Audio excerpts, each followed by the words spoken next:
So hello everyone, I am Vaishali. कैसे हो आप सब? इस वीडियो में हम लोग डिटेल से डिस्कस करेंगे कि part A, part B, part C में आपके पास कितने क्वेश्चंस दिए जाते हैं, कितने नंबर ऑफ क्वेश्चंस आपको अपनी कैटेगरी के अकॉर्डिंग क्वेश्चंस को अटेम्प्ट करना है, सही अटेम्प्ट करना है और आप किस तरीके से एग्जाम को क्वालिफाई करोगे। इस वीडियो को डिटेल में ध्यान से सुनिएगा जिससे आपको बिल्कुल क्लैरिटी मिल सके। ठीक है, स्टार्ट करते हैं। क्योंकि डिफरेंट कैटेगरीज के लिए क्वालिफाइंग परसेंटेज डिफरेंट है। जैसे कि अगर बात करें तो अनरिजर्व में 100+ है, सिमिलरली SC ST OBC में और कम है उससे। ठीक है, तो उसी हिसाब से नंबर ऑफ क्वेश्चंस आप लोग सही अटेम्प्ट करिए और कम कर सकते हैं ताकि आप लोग अपने एग्जाम को क्वालिफाई करने के लिए एक्यूरेसी की तरफ काम कर सकें। ठीक है, ध्यान से सुनिएगा। सबसे पहले इस पेज में अगर आप चाहें तो इस पेज को लिख भी सकते हैं, समझ सकते हैं कि मैंने क्या स्ट्रेटेजी बनाई है। पार्ट ए में जब भी आप क्वेश्चंस को करेंगे तो पार्ट एक में आपके पास 20 क्वेश्चंस दिए जाते हैं, जिन 20 क्वेश्चंस में आपको 15 क्वेश्चंस वहां पे अटेम्प्ट करने हैं। क्लियर? उस 15 क्वेश्चंस के लिए हर क्वेश्चन के लिए 2 मार्क दिया जाता है और टोटल 30 मार्क्स एलोकेट होते हैं पार्ट ए के लिए।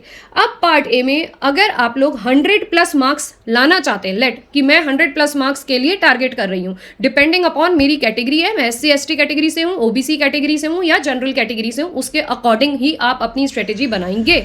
कोई जरूरी नहीं है कि आप 110+ मार्क्स के लिए अप्रोच करें और आपकी कैटेगरी SC ST है तो उसके लिए काम मत करिएगा। बिल्कुल रियलिस्टिक बिल्कुल रियलिस्टिक अप्रोच को ध्यान में रख के आप लोगों को स्ट्रेटेजी बनानी होगी, कितने मार्क्स किस पार्ट से आपको अटेम्प्ट करने होंगे। ध्यान से सुनिएगा।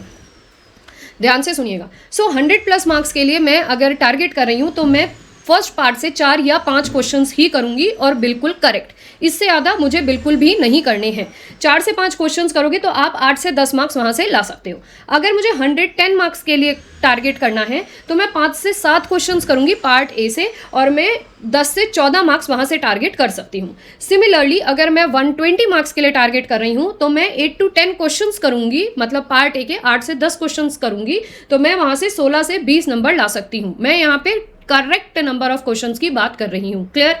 नाउ पार्ट बी में आते हैं। पार्ट बी में आपके पास 40 चॉइसेस दी जाती हैं जिसमें से आपको मैक्सिमम 25 क्वेश्चंस को अटेम्प्ट करना रहता है और टोटल आप 75 मार्क्स यहाँ से पा सकते हैं और आपका हर एक क्वेश्चन 3 मार्क्स का पॉजिटिव 3 मार्क्स आपको दिलाता है। अगर आप 100+ मार्क्स के लिए टारगेट कर रहे हैं तो पार्ट बी में से आप 12 से 13 क्वेश्चंस ही करेंगे, इससे ज़्यादा क्वेश्चंस नहीं करेंगे। और 12 क्वेश्चंस ही करें तो 12 questions exactly true, perfectly correct होने चाहिए, जिसमें आप 36 मार्क्स यहाँ पे पा सकते हो। मैंने मिनिमम वाले ही मार्क्स लिखे हैं। सिमिलरली 110 टारगेट कर रहे हो तो 13 से 14 क्वेश्चंस कर सकते हो, बिल्कुल सही, जिसमें 39 मार्क्स आपको यहाँ पे मिलेंगे। 120 के लिए टारगेट कर रहे हो तो 14 to 15 क्वेश्चंस आप करोगे जिसमें 42 मार्क्स आप टारगेट कर सकते हो। तो आप देख रहे हो एक एक 2 क्वेश्चंस का ही डिफरेंस आगे जाके हमें मिलेगा। Moving to the part C की मैं बात करूं तो टोटल 60 चॉइसेस हमें मिलती हैं जिसमें से हमें 20 क्वेश्चंस करने हैं परफेक्ट, जिसमें हमारे पास स्टेट्स के क्वेश्चंस और अपने अप्लाइड एंड प्योर के क्वेश्चंस होंगे। इसमें हर एक क्वेश्चन 4.75 मार्क्स का होगा और 95 मार्क्स टोटल हम यहाँ से टारगेट करेंगे। अगर मैं 100+ मार्केट की अप्रोच लेके चलना चाहती हूँ तो मैं इस पार्ट सी में से 12 में से 13 क्वेश्चंस सही करूँगी। 110 के लिए मैं 13 से 14 क्वेश्चंस मेरे सही होने चाहिए और 120 मार्क्स के लिए मेरे 14 से 15 क्वेश्चंस यहाँ पे सही होने चाहिए। क्लियर? जब मैं बात कर रही हूँ 12 क्वेश्चंस की तो 4.75 मार्क्स मुझे मिले, तो दैट मीन्स कि मैंने यहाँ से टोटल 61.75 मार्क्स को गेन किया। इसी तरीके से अगर 13 क्वेश्चंस की बात करूँ 4.75 मार्क्स के अकॉर्डिंग तो 66.75 मार्क्स यहाँ से हमने गेन किए। सिमिलरली अगर 14 क्वेश्चंस हमने सही किए तो यहाँ से हमने 71.25 मार्क्स को गेन किया। ये डिफरेंट कैटेगरी वाइज मार्क्स के लिए जो बच्चे अपनी तैयारी कर रहे हैं उनके लिए नंबर ऑफ क्वेश्चंस है। अब अगर आ जाते हैं हम यहाँ पे, जो बच्चा 100+ मार्क के बारे में बात कर रहा है तो पार्ट ए में 4 क्वेश्चन, पार्ट बी में 12 क्वेश्चन और पार्ट सी में कम से कम 13 क्वेश्चन उसके बिल्कुल सही होने चाहिए। ठीक है, तो यहाँ से 8 नंबर, यहाँ से 36 नंबर, यहाँ से 61 नंबर आपको मिलेंगे तो आप 105.75 मार्क्स आप अचीव कर सकते हो। तो जो भी बच्चे SC ST OBC कैटेगरी के हैं तो उनके लिए ये बेस्ट अप्रोच होगी। अपने नंबर ऑफ क्वेश्चंस अपनी कैटेगरी वाइज आप इंक्रीज या डिक्रीज कर सकते हैं।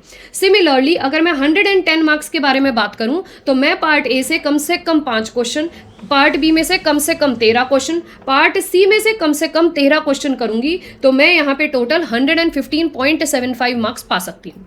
सिमिलरली जो बच्चे 120 की कैटेगरी के लिए दौड़ रहे हैं, मतलब 120 प्लस मार्क्स के लिए टारगेट कर रहे हैं, तो कम से कम 8 क्वेश्चन पार्ट ए से, कम 14 क्वेश्चन पार्ट बी में से, कम 14 क्वेश्चन पार्ट सी में से। तो जिस हिसाब से हमें अपने नंबर्स को इंक्रीज करना है उस हिसाब से हमें अपने एक एक दो क्वेश्चन एवरी पार्ट में we have to increase it. Is that clear to everyone? Now moving to the next. देखो मैंने यहाँ पे कुछ मार्क्स को सेग्रीगेट करने की कोशिश करी है सो दैट आपको और क्लैरिटी आ सके कि how many number of the questions you will be doing और approaching while you have to target a particular category of marks. देखिए कैसे, अगर मैं 104.75 मार्क्स लाना चाहती हूँ, मतलब 100 प्लस, तो मेरे पहले पेज से समझ में आया। अब यहाँ पे समझो, 5 क्वेश्चन मेरे पार्ट ए के, 11 क्वेश्चन मेरे पार्ट बी के और 13 क्वेश्चन मेरे पार्ट सी के सही होने चाहिए। अगर मैं 115 मार्क्स लाना चाहती हूँ तो 5 क्वेश्चन पार्ट ए के, 13 क्वेश्चन पार्ट बी के एंड 14 क्वेश्चन पार्ट बी के सही होने चाहिए। अगर मैं 120 प्लस मार्क्स टारगेट करूँ तो 5 क्वेश्चन पार्ट ए के, 15 क्वेश्चन पार्ट बी के और 14 क्वेश्चन पार्ट सी के सही होने चाहिए। अगर मैं 135.25 मार्क्स का टारगेट कर रही हूँ तो 8 क्वेश्चन पार्ट ए का, 16 क्वेश्चन पार्ट बी का और 15 क्वेश्चन पार्ट सी का सही होना चाहिए। इस हिसाब से इट इज़ नॉट अबाउट कि आप मैंने जो ये कैटेगरी बनाई उस हिसाब से मैं कहूँ तो 5 से लेकर, पहले में से 5 क्वेश्चन, 5 से 7 या 5 से 8 जो भी आप करना चाहें क्वालिफाई करने वाले पॉइंट में, 5 to 8 पार्ट ए से आपको मार्क करने ही करने हैं। उसके बाद यहाँ पे आपको 12 से लेके 14 क्वेश्चंस मार्क करने हैं और यहाँ पे आपको 12 से लेके 15 क्वेश्चंस पार्ट बी और पार्ट सी में। इस तरीके से आप अपनी नंबर ऑफ चॉइसेस लेके अपने क्वेश्चंस को मार्क कर सकते हैं, ठीक है। अब जो बच्चे दोबारा OBC, SC, ST, reserve category के हैं उनके नंबर ऑफ क्वेश्चंस इस तरीके से बन सकते हैं, या फिर अगर आप एससी, एसटी, ओबीसी कैटेगरी के तो नंबर ऑफ क्वेश्चंस आपके क्वालिफाइंग मार्क्स कम रहते हैं तो उस हिसाब से नंबर ऑफ क्वेश्चंस भी कम हो जाएंगे। कम क्वेश्चंस तो ज़्यादा एक्यूरेटली क्वेश्चंस को करिए, ज़्यादा क्वेश्चंस है तो भी ज़्यादा एक्यूरेसी पे करिए, लेकिन कम क्वेश्चंस होंगे तो आप थोड़ा सा ज़्यादा टाइम हर एक क्वेश्चन के लिए एलोकेट कर सकते हैं। तो आई होप इस पूरी वीडियो से आपको ये तो क्लैरिफिकेशन मिल गया कि किस कैटेगरी को कितने number of questions maximum approach करने हैं। अब हम आ जाते हैं यहाँ पे, जो कि टाइटल में आपने देखा होगा कि क्या 29 क्वेश्चन से आपका CSIR नेट क्वालिफाई हो सकता है। ऑब्वियस सी बात है, अगर आप पहले पार्ट में 5 बिल्कुल सही करते हो, दूसरे पार्ट में 11 सही करते हो और तीसरे पार्ट में 13 क्वेश्चन बिल्कुल सही करते हो तो दैट मीन्स आप 104.75 मार्क्स ला के एग्जाम को क्वालिफाई कर सकते हो, ठीक है। अब डिपेंडिंग अपॉन, क्योंकि हमेशा काफ़ी सालों से आपकी जो कट ऑफ है वो ऑलमोस्ट अप्रॉक्सीमेट सेम ही रहती है, इसीलिए उनको ध्यान पे रखते हुए मैंने इस वीडियो को बनाया है। अब जो बच्चे मुझसे ये कह रहे हैं कि मैम हम तो 5 नहीं, हम 9 या 10 क्वेश्चन पार्ट ए के करके आएंगे, तो वेल एंड गुड, आप उस हिसाब से कर सकते हो। अगर आपको लग रहा है कि पार्ट बी में आप 13 की जगह यहाँ पे 11 ही क्वेश्चन कर रहे हैं तो वो भी ठीक है, क्योंकि आपने यहाँ पे नंबर इंक्रीज कर दिया। सिमिलरली पार्ट सी में आप 14 क्वेश्चन कर रहे हो तो ये भी ठीक है, आप अपनी स्ट्रेटेजी अपने अकॉर्डिंग बना सकते हो, अपने नंबर ऑफ प्रैक्टिस जो आपने एग्जाम से पहले करी है उसके अकॉर्डिंग बना सकते हो। एक rough overview of the strategy what you will make for number of questions, how you will B attempting in your exam, वो मैंने यहाँ पे आपके साथ शेयर करी। अगर वीडियो अच्छी लगी हो, बिल्कुल जेन्युइन है, जो मैं अपने टाइम पे चीज़ें सोचती थी, करती थी, लिखती थी, जिस वजह से मैं यहाँ तक अप्रोच कर पाई हूँ, चीज़ों को समझ पाई हूँ, वही मैंने आपके साथ भी यहाँ पे शेयर करी है। अगर वीडियो अच्छी लगी हो तो प्लीज़ बाकी बच्चों के साथ शेयर करें, और आपके कुछ भी कमेंट हो, कुछ डाउट हो तो आप कमेंट के द्वारा मुझसे पूछ सकते हैं। Till then good bye and take care and all the best for your preparation. Thank you.